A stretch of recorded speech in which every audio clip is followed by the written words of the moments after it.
I find everywhere I go now, people said Paul's dead. Well, I hope to clear that up shortly. I feel almost like Orson Welles must have felt after he did that broadcast years ago about the War of the Worlds. Point being that I'd like to say at the beginning of this live-on-tape documentary that I don't believe that Paul is dead, or at least I don't think I do. The fact of the matter is that you just can't make a preposterous statement like that, because someone who is representing himself as Paul McCartney, if he's not the real Paul McCartney, he's somebody who's very talented, is doing recording sessions, being the father of babies, and marrying girls named Linda Eastman. Well, we'll get into the whole thing with some very interesting guests. My first guest is the entertainment editor of night newspapers, the Miami Herald. He's been close to this story, and up until a few moments ago, before this taping, I had never met him. His views are going to be presented to me for the first time, and I think it will add a certain spontaneity to the show. I'd like you to meet John Huddy, entertainment editor of the Miami Herald. John, welcome. Thank you, Rob. And I'd like to know what your involvement has been so far. Well, having not witnessed the death of McCartney or the resurrection, it's been strictly as a reporter and commentator. In the entertainment end of journalism, we have a little more leeway, particularly in writing a newspaper column, than perhaps a reporter off the city desk would be. So I've taken Associated Press reports of your, involvement and others, and have talked from that, talked to agents, record people, and come up with a few interesting facts and speculation, and then made a few opinions of my own. Well, I had the same situation. Not long ago, some students from Indiana University, I'll give names since it's important, this is television, Shad Renfield is the name of the guy that called, and he told me that there was something strange going on about the Beatles, and it had been broken in Detroit on a radio station there by a DJ there, and also had been in a Michigan newspaper. And he said, listen to Revolution Number 9 backwards. Well, he called me while I was on the air in New York and on WABC, talking to 40 states, as I said before, and several million people. So the first time I mentioned it on the air, I said, this is ridiculous, but for all you Beatle music freaks out there in radio land, play Revolution Number 9 backwards, you'll find something strange is going on, perhaps. Well, I forgot it. I went home, and on a Sunday night, late, I got a call from Shad Renfield at Indiana University in Bloomington, and the kids said, hey, have you heard the Revolution Number 9 backwards yet? I said, no, I haven't had time. They said, listen to it, and we'll call you back. I said, look, it's late. They said, listen to it. So I did, and later on we'll play it, and it was pretty amazing. I went on the air and started talking about what happened. After about an hour and 54 minutes of this thing, the boss of the station thought I had completely flipped out and pulled me off before I could say my own beliefs. I hope this show will enable me to give my own beliefs and yours too. And maybe we can get to the bottom of this whole thing. Before I tell you what the clues are... I doubt it. Yeah, right. Before I tell you what the clues are that I've got, maybe you've got some, or some commentary you could make about where the whole thing started with you. I don't think I have any more clues because, frankly, I felt all along that the majority of these weren't clues, but imagination. However, and I'm not trying to cop out by not naming the names as you have, but working for a newspaper, a lot of times you have to protect your sources, as they say. But I did talk to the owner of one of the largest theatrical agencies in the country, one of the biggest, and you'd know it if I mentioned it. Not an agent, but an owner of an agency. And he said that he was surprised it took as long as it did for this to come out in public, that people in the industry, particularly in the theatrical agency, the business end, were aware of this, that some of these clues, so-called, and some of this information and some of these riddles had been planted intentionally in the one album in particular, the unnamed album, the White Album. Mm-hmm. That's where Revolution, I believe, is. And that it was all designed for a very cynical and a very commercial purpose. And he said that, again, everybody knew about this and they were only waiting for this to come out in public. So I reacted to this, the purpose being, incidentally, that, as you know... To sell albums? No, not that simple. Supposedly, the Beatles are beginning to, because of the fact that they have been inhibited from performing live because of the type of music they, until recently, were known for. Music primarily created in recording studios, the electronic experiments, innovating music. In other words, they could do it on records, but they couldn't do it in person. If they'd show up, the fans that they have as of 6 months ago would be disappointed. They could only do their early type So of in music. 1966, they decided to do what? So in 1967 or 68, or perhaps this year, I don't know, I haven't been at their meetings, but the theory then states that the Beatles decided, okay, we're going to get back, as their next album is entitled. Right. We're going to start going back to the roots of rock and roll, to what we originally were known for. We're going to record presentable, performable music. Now, the next step is they're going to go on a concert tour. If they're going to go to all that trouble of reversing their trend in music, then it logically follows, and in fact they have discussed this in public, in print, that they are going to go on concert tour. Now, as it happens, tonight I read in your newspaper Rolling Stone that according to this publication, which I'm told is a good trade rock publication. Rolling Stone is good. Right. They're having a lot of financial problems. Apple has been, if not a paper disaster, a personal disaster. They're very upset with where the money's going, how much they're able to get out of it individually, how many people have their, as they say, fingers in the pie. Yeah. And so anyway, it all gets back to the point that they have discussed the possibility of, in the near future, 6 to 12 months, launching an American pop concert tour, yeah. whether it would be part of a festival or, single concerts. I talked to Sid Bernstein in New York within the past year. He used to book the Beatles, and he says, well, they're asking too much money. Now they're asking about $1 million. Right. Now that is the next step. Well, supposedly they want, for reasons of pride or economics or whatever, my source said that the Beatles wanted $1 million minimum per appearance. And the way to stimulate interest so that they could guarantee this tour, to where enough banks would underwrite it and so forth, would be to cause this controversy. Well, we'll find out about this controversy. There are many sides to the whole thing. There are many clues, and we hope that you watching will draw your own conclusions. Maybe it was a publicity stunt planned in 1967 or 66 and with Sgt. Pepper. Maybe it wasn't. Maybe it was something to cover up. You'll find out what it's all about right here. We'll be right back. He's behind this Beatle thing. What are the Beatles trying to tell us? During this portion of the show, we're going to try to go into this. And there are several theories, and it's very complicated. I might as well tell you, John, what all the theories are, and then you can hit me with the theories that you've heard. One of the first theories that was advanced was pinned on the fact that Paul had a grave on the cover of the Sgt. Pepper album, which is the first album in the new series of Beatle albums, the new types. His guitar was in flowers on the album, which we'll show later. This signified the first death thing. One of the theories is that Paul was in a car accident at 5 o'clock in the morning. He lost his hair or sustained some brain damage. If he sustained brain damage, perhaps he was replaced by a double.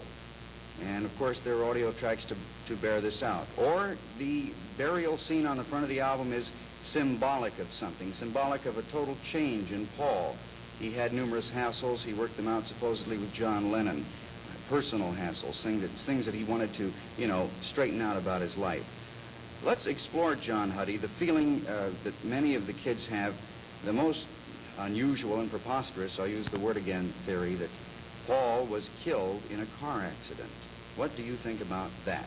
I'm inclined to disbelieve it. Well, I think it's false unless Life magazine and the Associated Press and Time magazine and everybody are paid informants of Apple organization, because they've all been over there.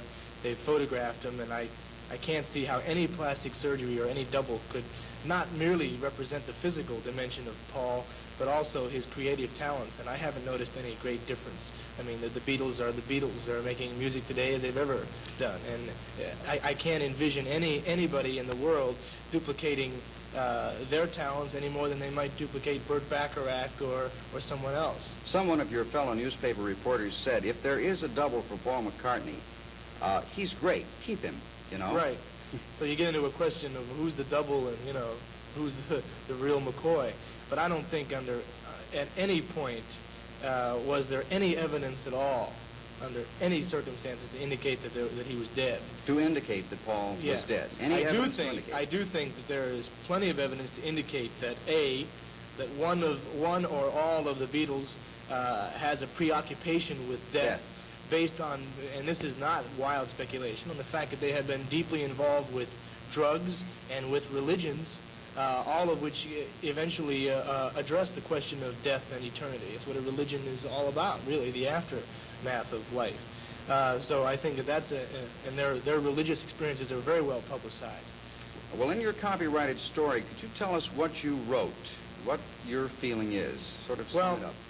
When this respected and intelligent and responsible theatrical agency officer gave me this information and said, honest Injun, that he had known about this, and everybody had known about this in his area of the business, it appeared to me that behind everything was one word: money. All evil.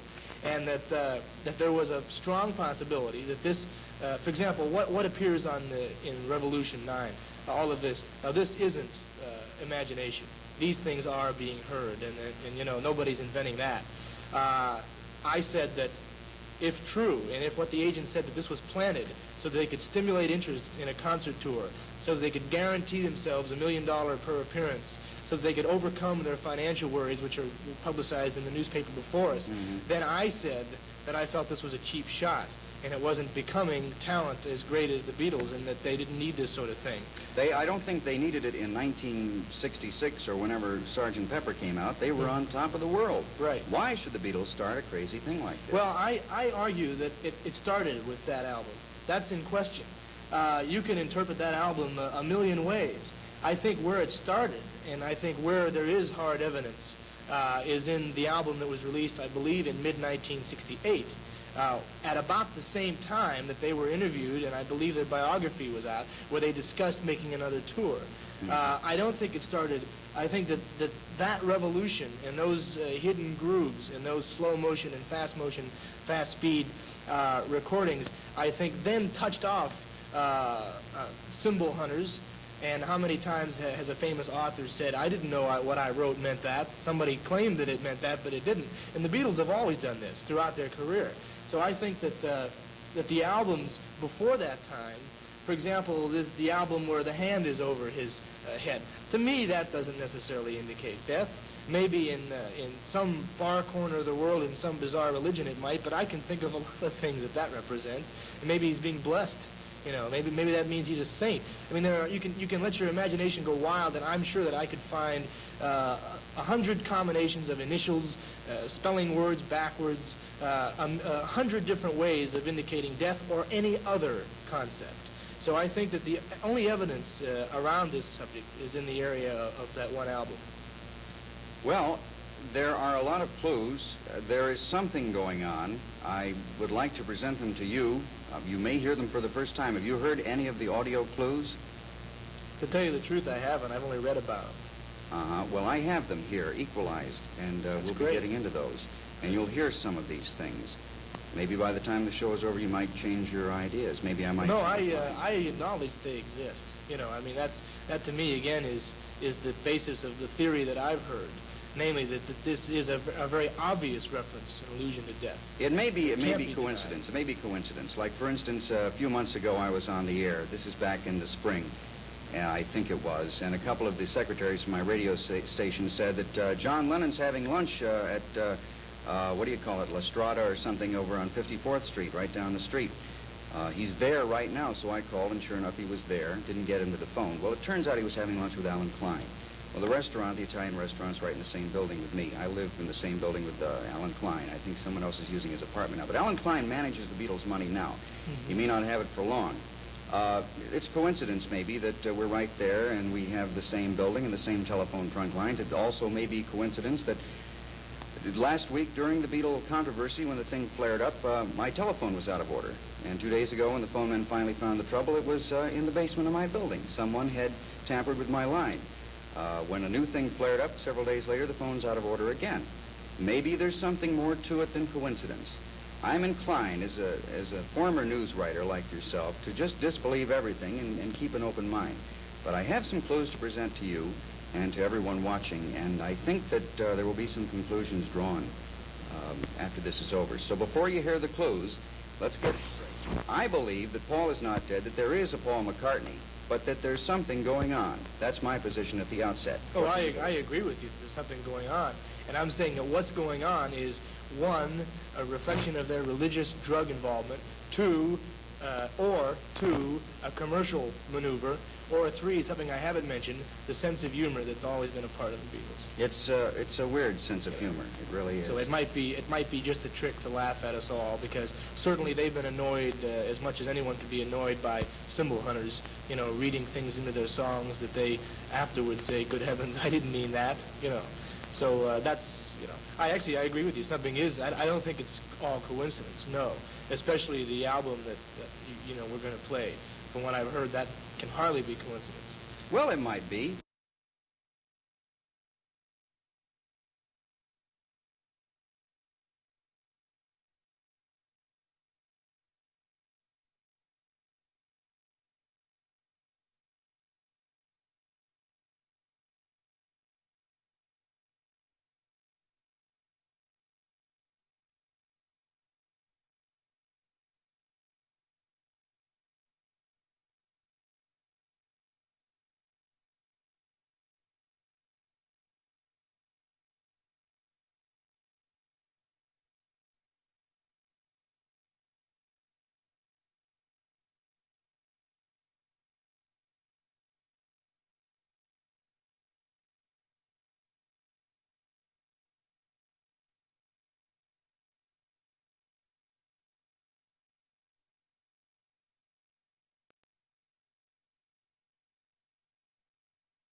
In any case, the doll is there, and in the right hand of the doll, and by the way, the right hand plays an awful big part in this whole thing, is a little tiny sports car, which is supposed to link up with the theory that Paul had a car crash and sustained brain damage. Now, some people say they can see little droplets of blood.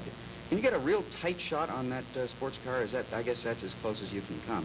There is a little white sports car in the doll's right hand. Other clues on the album moving around are, you see all the people? Let's take a look at all the people on the cover of that album. Just get a shot of that.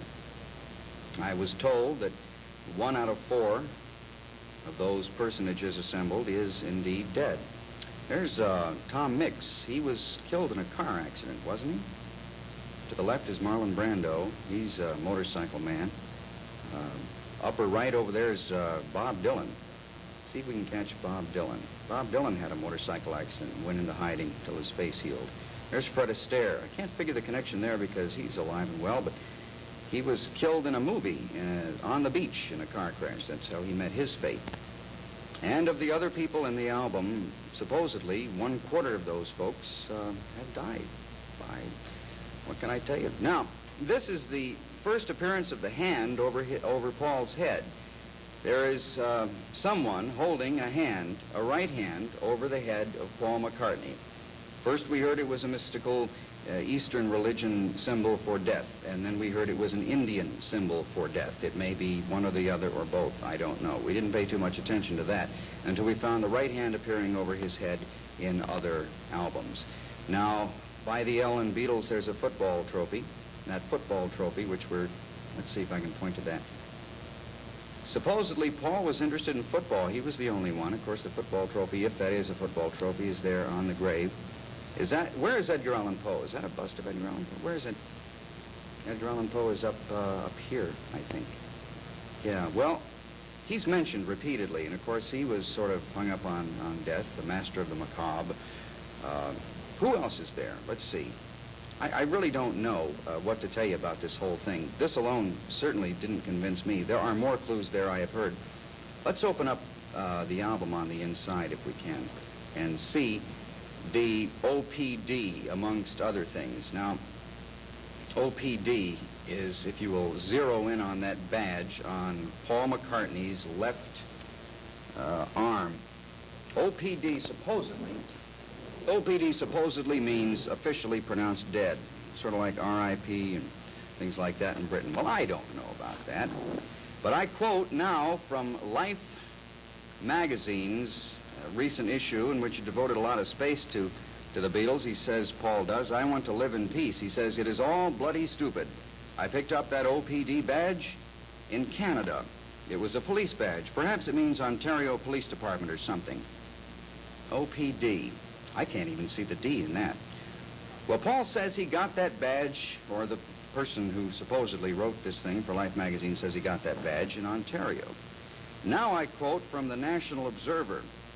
"As for photographic evidence on the album covers, the uniform worn by Paul, or rather by his alleged double, on the Sgt. Pepper's Lonely Hearts Club Band album is supposed to bear an emblem stitched on the sleeve saying OPD, which is interpreted by the interpreters as officially pronounced dead.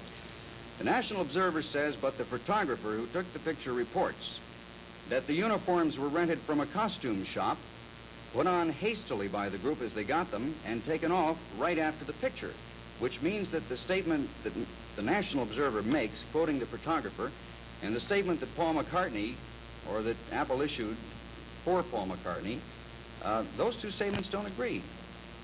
John, is this a typical thing in newspaper land or publishing? I don't agree that they don't agree. He's talking about the badge. They're talking about the uniforms.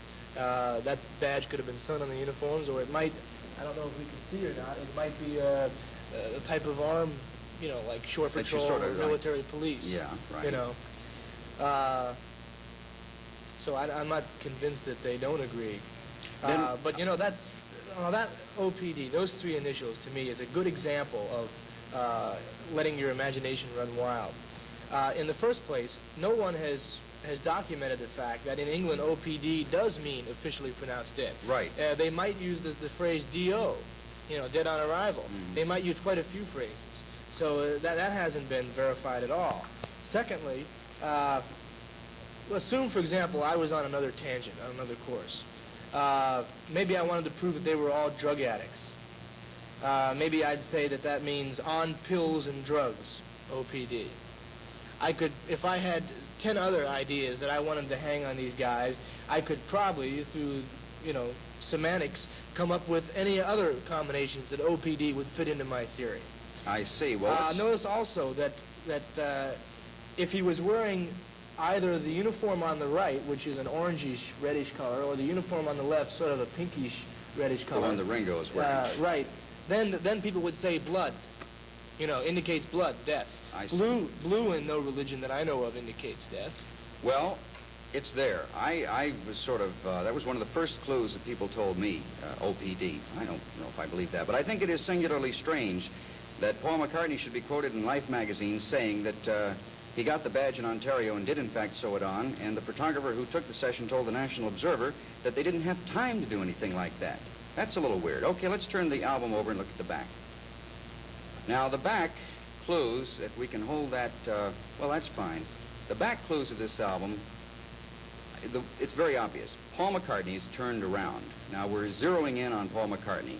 Maybe if they were planning the hoax, they decided to do it with him because they knew that he had the The teeny boppers all loving him. He's the beautiful Beatle, right?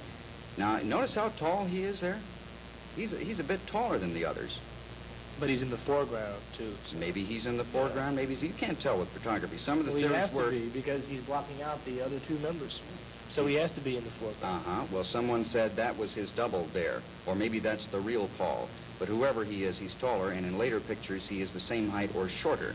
Now, on the left is George Harrison, and he is pointing with his right hand to Wednesday morning at 5 o'clock, supposedly the time of the accident. Well, what about the other Beatles? What time are they pointing to? They're not pointing to any time. This is what I mean about the whole thing. You can, like, string it together. So far, if someone showed me this, I just, couldn't believe that there was anything going on. It's really preposterous. But in the later albums, we have other clues that sort of tie in. Would you like to see some of those? Sure. Okay, let's see. The next album they did was Magical Mystery Tour. Isn't that right? Magical Mystery Tour? And in this particular album, there are supposedly numerous clues, and some startling clues, audio and video clues. Let's look at the front. What's unusual there? Well, there's a walrus on the front with his arms spread in black. Paul told Life magazine and the National Observer that he wasn't the walrus. Of course he's not. He's not the walrus in the inner pictures either. The walrus supposedly is a sign for death. I don't know if anyone has ever heard of that before. Supposedly the students' research groups looked it up. But also on the front cover, if we can point to Paul, Paul is the one on the left there, upper left there. That's Paul. Someone has his right hand over Paul's head, again, on the front of this album, or just to the side of it. But again, someone has their hand on the other Beatles' head over here. Exactly. That's why you just can't say that this is, what's going on. Now, on the inside, let's take a look at the clues on the inside of this album. These are the same clues that everybody has across the country, and what they draw from it, I really can't tell. Now, on the first picture there, the black and white picture on the left, you have Paul McCartney on a bus tour. Sitting behind him is a man in a bowler hat wearing glasses. This man will reappear again later in this album. That's the man in the bowler hat with the glasses. Now, on the right-hand side, I don't see any hands. Let's go over to the right-hand side of the album. I don't see any hands over Paul's head. He's sitting there with a desk, and there's a funny sign on the front of the desk that says, I, you, was. Sergeant Pepper himself, supposedly with a mustache, is the central figure with the you. I was you, I, you was. This ties in with the lyrics of I'm the Walrus, I think. I don't know. Moving ahead to the rest of the pictures in Magical Mystery Tour, we'll see if there's anything there. This one here has nothing. There's a couple of magicians. On the right-hand side of the album, going over to that now, we have the group in a field, and the guy playing the bass is Paul McCartney. He's got a black hood on. Behind him at the piano is the walrus, the so-called symbol of death, raising his right hand. The gentlemen behind Paul, according to some theories, are bandaged. They have their heads bandaged to tie in with his brain damage or head accident in which he lost his hair, supposedly. Or maybe they're the surgeons who worked on him, or the double. Up on the very top there, you have the four policemen. Supposedly the four policemen were the ones who investigated the accident Wednesday morning at 5 o'clock when the car crash occurred. Moving along in the rest of the clues in Magical Mystery Tour, and there are probably more clues. You might find some clues yourself. I don't know. This is just what we have here. I don't think there's anything on that page. Or if there, the girl, see the girl, right-hand side of your picture? The long-haired girl, she's supposed to be, I think, Jane Asher. Jane Asher, with whom the first Paul McCartney, if there was a first Paul McCartney, was romantically involved for a while. By the way, Peter Asher, I think, has quit Apple. Moving ahead to the next page. Let's see, the dinner scene, there's nothing there, although the people in the rear, see the drum and the people standing there? They're supposed to be the same people on the front cover of Abbey Road. I'm just giving you all these theories. I'm not saying that I believe these theories. I'm just telling you what people have told me. I've been sort of a central clearinghouse for the nation's theories on this thing ever since the broadcast. Now, the Fool on the Hill. The Fool on the Hill. There is some controversy. The Columbia Spectator says one thing which is practically sacrilegious. I believe that the Fool on the Hill might tie in with the theory that Paul is a vegetable and can't think for himself, and it says there in the script, Paul is beginning to daydream. His thoughts are far away. He's standing high up on a warm, grassy hill. Then you read your own lyrics and listen to Fool on the Hill for yourselves. Fool on the Hill is Paul. The walrus is Paul, as is brought out in Glass Onion, which we'll get to in the audio tracks. Moving ahead with the video clues, here are the Beatles, and in this picture, he looks taller. He's standing on the right with both his arms held high. He looks taller than the rest of them, but then maybe it's perspective. I don't know. In the overleaf, oh, no shoes on. Yes, he has no shoes at all here. You'll find this more and more. Paul appears with no shoes on. Now, as we turn the page to the next picture, in the centerfold of Magical Mystery Tour, the second album after Sgt. Pepper, you find that Paul still doesn't have his shoes on. Picture was the same session, no doubt. And to the right, though, you will see neatly placed, see there he's barefoot, or in stocking feet, black stocking feet, and there are his shoes. And this is to show you how people are sort of grabbing at things. Those shoes are his, they say, and it has some significance because they were taken off and placed there very carefully. In other words, they're underneath the symbol. If you'll pan up a little bit, you can see the symbol for the drum set. Paul could not have stood there. Some people also claim that that red by the shoes is blood. The red by the shoes supposedly is blood. Okay. I see the red on the right-hand shoe there, yeah. That's the first time I've seen that, by the way. Okay, let's see if we can wrap this up here. There's nothing there. Keep turning. Nothing there. Nothing there. In the last picture there, notice that all the Beatles are wearing red carnations except Paul. Paul says in Life magazine that he was wearing a black flower because they ran out of red ones. Okay, that's fine. Now, Don Fazzo, chief engineer of a place called Media Research and Productions in Miami, Florida, has done some trick photography with television with their Marconi cameras and things like that. Before we break, we're going to turn the front cover of the Beatles album upside down, and we're going to reverse the polarity.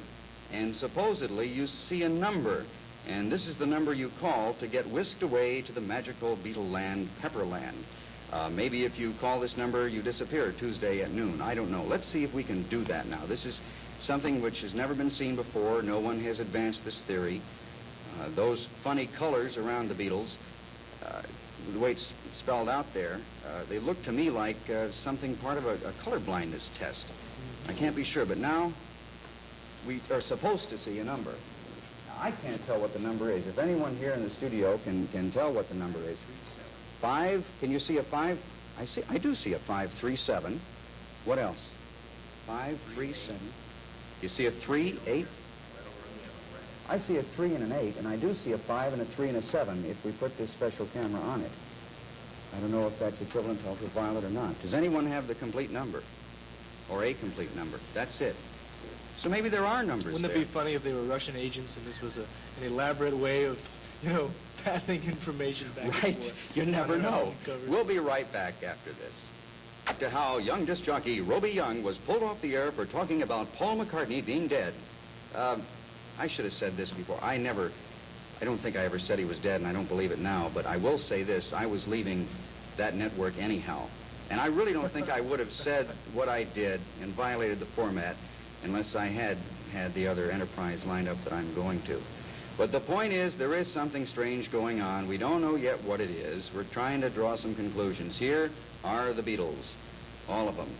And they're just incredible people. They're great musicians, and there's something funny about Paul McCartney. Why do we think this? Now let's go back a few weeks to when the University of Indiana's Shad Renfield and some girls from Monmouth College contacted disc jockey Roby Young in New York and said, hey, there's something funny going on. Listen to the audio tracks. And I did, and I discovered some audio tracks of my own. You are now going to hear, with your own ears, folks, what the audio tracks are and what the whole flap is about from the albums. This will save you the trouble of buying a turntable that goes backwards. The first thing they asked me to listen to, we'll get to in a moment, but before we do, let's preface it with a cut from their double album from 1968. We're going to have a little bit of something called Glass Onion and a little bit of something called Come Together. Come Together, incidentally, was the last Beatles song ever played on the air. I want you to listen for, in Glass Onion, the fact that the Beatle Paul is lined up with the walrus, and I'll explain that later. And also on Come Together, 1 and 1 and 1 is 3, meaning 3 Beatles, not 4. I don't know. Draw your own conclusions. Listen now to Glass Onion from the double album and from their latest Abbey Road,